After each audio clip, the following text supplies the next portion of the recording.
हमारे यहाँ विचार करे यो जीव मात्र, हम पहले एक तो छीन शक्ति के, हमारे में कोई सामर्थ्य नहीं है, और अहंकार हमारे में बहुत बड़ा है। अहंकार इतना बड़ा है कि पहाड़ है अहंकार का, और हम उस पहाड़ के नीचे जैसे रावण के हाथ दब गए थे ना, भगवान कैलाश ने ठाव था, जो कहता है वो थोड़ी दूंगा शिव से तो उठा ले जाएगा इन्हें, यो चलेगा कैसे नहीं, उड़े लंका में ले जाने खातर। और जब पार्वती डगमगा के नर भगवान शिव का सहारा लगी एकदम से, तो पार्वती ने कहा महाराज क्या हो रहा है, ये कौन है, ये क्या है ऐसा। तो भगवान शिव बोले कि एक बावड़ा आ रहा है खाम खा दुखी होने का, और अपने पैर का अंगूठा टेक के तले दाब दिया, और उसके रावण के हाथ दब गए। वहां पर रावण नाम जब पड़ा था ना, इसका नाम था दशकंदर, रावण नाम नहीं था। वहां पर ही रोया जब यो, इसका नाम रावण पड़ा था, रीख क्या था कदे ही डाल। तो जब इसका नाम रावण पड़ा तो भगवान की प्रार्थना करी, जब भगवान ने इसको छोड़ दिया था कि जा तप करे, फिर तप करके भगवान को फिर ले जाने की कोशिश करी, तो भगवान ने आदेश दे दिए कि भाई चाल पड़ूंगा, लेकिन भाई जड़े तो जमीन पर टेक देगा ना, फिर उड़ी से नहीं हलूंगा, देख ले तू धर ले जाला तो चाल। बरतर रावण ने कह दिया धर ले चलूंगा, सामर्थ्य है मेरे में। भगवान ने ऐसा करा कि एक तरफ तो भगवान ब्राह्मण का वेश धर का आए विष्णु भगवान, और एक तरफ उसका लघु शंका लगा दी बहुत जोर की कि भाई ने क्या करे 5 मिनट रोक ले, मैं पेशाब कर लूँ। लघु शंका आई हुआ कर लूँ कि भाई 5 मिनट से ज़्यादा मेरे से नहीं कटेगा यो, अब 5 मिनट में आया, मैं 5 मिनट से पहले आ लूँगा, क्योंकि रावण ने पता था 5 मिनट के लाग पेशाब कर लूँगा। लेकिन भगवान की इच्छा थी उसकी पेशाब की निवृत्ति ना हुई। 5 मिनट बाद उसने टेकना था, उड़े टेक दिया, और फिर रावण तो उड़े थे लिया। तो इस प्रकार से जो है ना, उस परमात्मा की शरण ग्रहण करें और उस परमात्मा से प्रार्थना करें जो चाहिए। परमपिता परमात्मा में 2 खासियत हैं, जीव में 1 खासियत है। जीव केवल करने में सामर्थ्य है, जो चाहो कर सकता है, बस एक यह खासियत है इसमें। और परमपिता परमात्मा में 2 खासियत है, न्यायकारी भी और दयालुता भी। ये किसी जीव मात्र में पा नहीं सकती, दोनों एक पाएगी। न्याय करेगा तो दया नहीं कर सकता, और दया करेगा तो न्याय नहीं कर सकता। लेकिन परमात्मा में दोनों खासियत है, न्याय भी करता है और दया भी करता है। न्याय तो ये करता है कि जो तू करता है उसका फल तेरे को दे देता है, किसी और को नहीं। तेरा ही भरना होगा, किसी और का भरना जागा नहीं। ये तो परमात्मा का न्याय है। और दया ये है परमात्मा की कि कितना भी दुराचारी हो,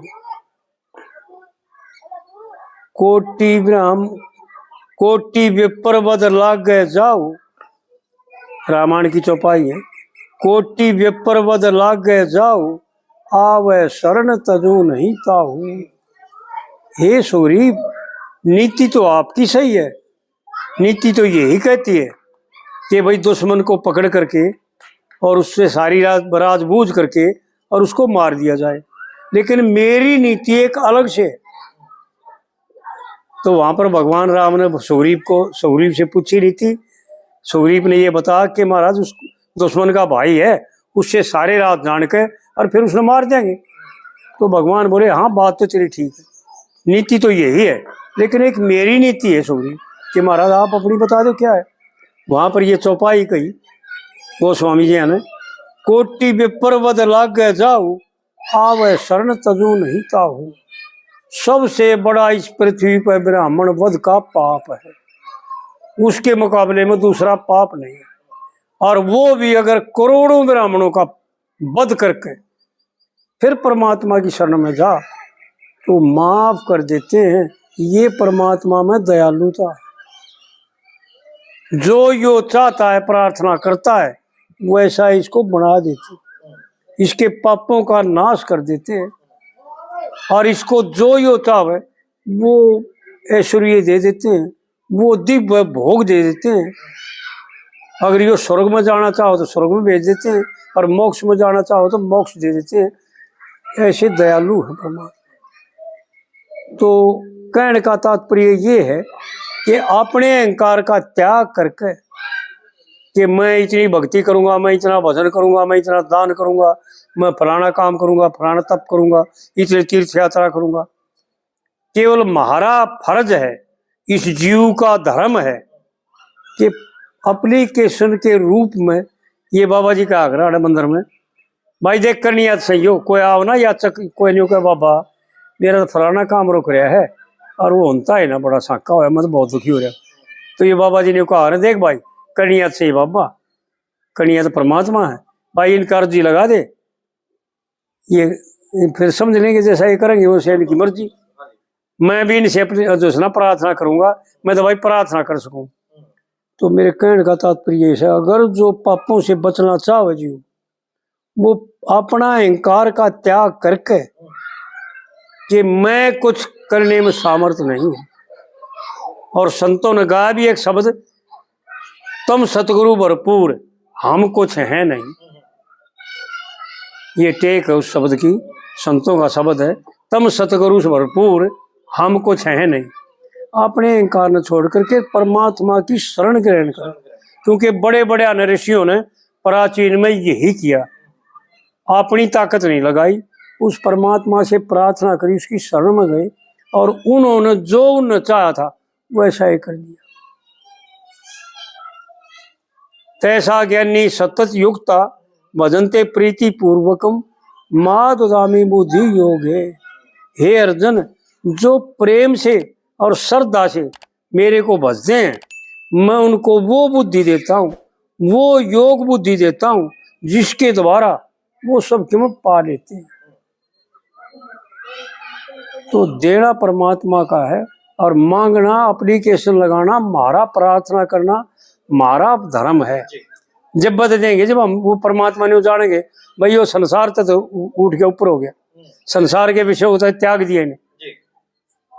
भगवान ने अर्जुन ने प्रश्न किया गीता में कि महाराज एक बात बताओ, छठे अध्याय में, कि जिसने कोई भी यो आपकी प्राप्ति में लगे हुए जीव ने संसार के विषयों का तो त्याग कर दिया, और आपकी प्राप्ति हुई नहीं, उससे पहले जो है ना उसका शरीर छूट गया, समय आ गया शरीर छूटने का, क्या वो बादल की तरह छिन्न भिन्न हो जाएगा, वो क्रिया कराया सारा बेकार हो जाएगा उसका।